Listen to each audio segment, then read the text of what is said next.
ఉప ఎన్నికలు మళ్ళీ వచ్చే అవకాశం ఉందా లేదనేది ఇదే డిస్కషన్. దీని మీద ముందుకు సాగిపోదాం. సో ముందుగా బమ్మెర రామమూర్తి గారు, సో పిటిషన్ వేసింది మీరే, మీ ఎమ్మెల్యేలే పాడి కౌశిక్ రెడ్డి, అదేవిధంగా ఏపీ వివేకానంద్ గారు. సో ఏంటి అంటే గతంలో మీరు చేసిందే ఇప్పుడు వాళ్ళు చేశారు, దొందే, మళ్ళీ ఎందుకు నేను కొట్టినట్టు చేస్తాను మీరు తిట్టినట్టు చేయండి అన్న విధంగా మీకు మీరే చేసుకోవడం వల్ల ఉపయోగం ఏంటి? మీ పార్టీలో ఉన్న నాయకులందరూ కూడా ఆల్రెడీ ఇదివరకు ఆకర్షించారు, దాదాపు 13 మంది ఎమ్మెల్యేలు తీసుకున్నారు, ఇప్పుడు అదే జరుగుతుంది. సో ఏంటి దీని మీద ఏం క్లారిటీ ఉంది మీకు? ఓకే, అందరికీ నమస్కారం. యోయో టీవీ ప్రేక్షకులకు, నాతోటి డిబేట్లో పాల్గొంటున్న పెద్దలకు అందరికీ నమస్కారం. మీరు అన్నది బీఆర్ఎస్ పార్టీ ఎప్పుడూ రాజ్యాంగాన్ని కాలరాయలే, రాజ్యాంగ హక్కుల్ని కాలరాయలే, రాజ్యాంగబద్ధంగా పనిచేసింది. ఏది చేసినా రాజ్యాంగ విలువల్ని కాపాడు, రాజ్యాంగానికి లోబడి ఏ చట్టాలు అయితే ఉన్నాయో ఆ చట్టాలకు లోబడి 13 మందిని కూడా ఆ చట్టాలు లోబడి తీసుకున్నారు. 2/3 అని అంటే అర్థం అదే.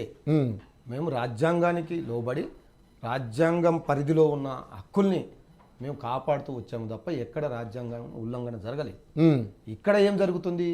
నీకు నిజంగానే 2/3 మెజార్టీ తీసుకోదలుచుకుంటే తీసుకో, నీకు దమ్ముంటే. కానీ ఒక్కొక్కరిని నువ్వు ఎమ్మెల్యేలుగా ఒక ముఖ్యమంత్రి హోదాలో పోయి నువ్వు దండం పెట్టి నువ్వు ఆ పదవులు ఇస్తానని చెప్పి ఒకరికో ఎమ్మెల్యేగా ఉన్న వ్యక్తికి తీసుకుపోయి ఎంపీ పదవి కూడా ఇస్తావు. అంటే ఇట్లా ఒకరికో ఈరోజే ప్రతిపక్ష నాయకుడికి ఇవ్వాల్సిన చైర్మన్ ఇస్తావు. అంటే ఏందన్నట్టు అంటే రాజ్యాంగాన్ని కాలరాస్తున్నావు, శాసనసభ నియమావళిని తొంగలో దొక్కుతున్నారు.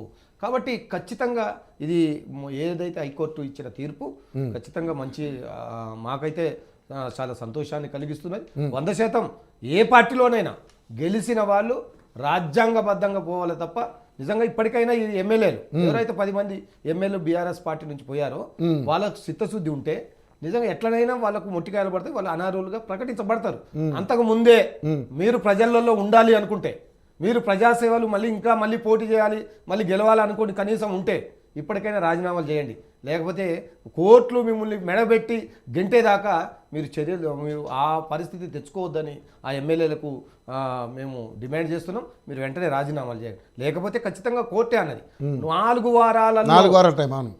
వారాలలో స్పీకర్ గారు మీరు స్పందించకపోతే మేమే సుమోటగా స్వీకరించి మేమే ఆ చర్యలు తీసుకుంటాం అని చాలా క్లియర్ గా చెప్పారు. కాబట్టి మీరు ఇంకో మాట కూడా అన్నారు, మీరు కాలయాపన చేసి గడువు అయిపోయేంత వరకు సాగదీసి మీరు చర్య తీసుకుంటామంటే మేము చేతులు కట్టుకుంటాము అనే మాట చాలా సీరియస్ గా ఒక కామెంట్ అయితే హైకోర్టు చేసింది. ఖచ్చితంగా ఇది చాలా క్లియర్. ఈ రోజు డిబేట్ లో నేను మాట్లాడే మాటలు ఖచ్చితంగా ఉప ఎన్నికలు రాబోతున్నాయి, సిద్ధంగా ఉండండి. సరే మేము గెలుస్తామా ఓడుతామా, ఇప్పుడు 9 నెలలు కాంగ్రెస్ ప్రభుత్వం యొక్క పనితీరే రేపు గీట్రాయి అవుతుంది. రేపు ఏం చేసినో మేము ప్రజల దగ్గరికి పోతాం, ప్రజల వద్దకు పోతాం. ఈ 10 మందిని గెలిపించుకోవడానికి సర్వశక్తులు మేము ఒడ్డు పెడతాం. ఖచ్చితంగా మా పార్టీ నుంచి పోయిన ఎమ్మెల్యేలు మమ్మల్ని మా దగ్గర గెలిచి వాళ్ళు ఏదో ఆస్తుల కోసమో లేదో ఇంకేదన్న కోసమో పదవుల కోసమో ఇక్కడ వాళ్ళ నమ్మిన ప్రజలు నమ్మి ఓటేసిన ప్రజల్ని మోసం చేశారు కాబట్టి, పార్టీని మోసం చేశారు కాబట్టి ఖచ్చితంగా వాళ్ళకు తగిన గుణపాఠం చెప్పేంత వరకు బీఆర్ఎస్ పార్టీ నిద్రపోదు. అవసరమైతే ఒకవేళ చేయలేదు కాబట్టే మేము చేసిన మోసం. నేను అదే అంటున్నా, మీరు రాజ్యాంగబద్ధంగా మీరు రాజ్యాంగాన్ని కొలమానం చేయండి. మీరు రాజ్యాంగం బుక్కును పట్టుకొని పార్లమెంట్లో చూపెడితే కాదండి. మీరు తీసుకొచ్చిన అదే పార్టీ ఫిరాయింపుల చట్టం 1985లో మీ రాజీవ్ గాంధీ గారు తీసుకొచ్చారు, దాన్ని ఇంప్లిమెంట్ చేయమంటున్నాం. మేమేమో సొంతంగా అడుగుతాలేదు. మీరే మా పార్టీ ఎమ్మెల్యేలని మొత్తం రాజశేఖర్ రెడ్డి గారు 10 మందిని తీసుకొని లాస్ట్ 3 నెలలు ఉండగా తీర్పిచ్చారండి, అనర్హులుగా ప్రకటించారు. అంటే లాస్ట్ 3 నెలలు అంటే అలా జరిగింది. కాబట్టి ఇప్పుడు కూడా అలా చేయాలని ఒక దుర్బుద్ధి ఉన్నది. కాబట్టి కోర్టులు ఖచ్చితంగా ఇప్పుడు మారినాయి. కోర్టు కూడా మాకు న్యాయం మీద భరోసా ఉన్నది, న్యాయస్థానాల మీద భరోసా ఉన్నది, గౌరవం ఉన్నది. ఖచ్చితంగా వీళ్ళకు మాత్రం వేటు పడడం ఖాయం. ఈ చర్య కూడా కాంగ్రెస్కు పెద్ద చంపపెట్టి చర్య. ఇప్పటికైనా వాళ్ళు సరిదిద్దుకోవాలా, వెంటనే రాజీనామాలు చేయాలా, ఆ స్పీకర్ గారికి చెప్పాలా. ఎందుకయ్యా మన దమ్మేందో తీర్చుకుందాం, మేము అంటున్నాం కదా ఎన్నో చేసినాం, మొత్తం అన్ని గ్యారంటీలు. గతంలో వాళ్ళు 13 మందిని తీసుకున్నప్పుడు రాజీనామా చేయించి ఉప ఎన్నిక ద్వారా చేసుకోవచ్చు కదా. రాజ్యాంగబద్ధం అది. రాజ్యాంగబద్ధానికి ఇప్పుడు బీజేపీ వాళ్ళు కూడా టీడీపీ ఎంపీలని తీసుకున్నారు. అది రాజ్యాంగబద్ధంగా తీసుకోవచ్చు. వాళ్ళు కూడా చాలా క్లియర్గా అంటున్నారు, రాజీనామాలు చేస్తేనే మేము తీసుకుంటాం, మా పార్టీలకు రావాలి లేకపోతే రావద్దని వాళ్ళ యొక్క స్టాండ్ వాళ్ళు ఉన్నారు.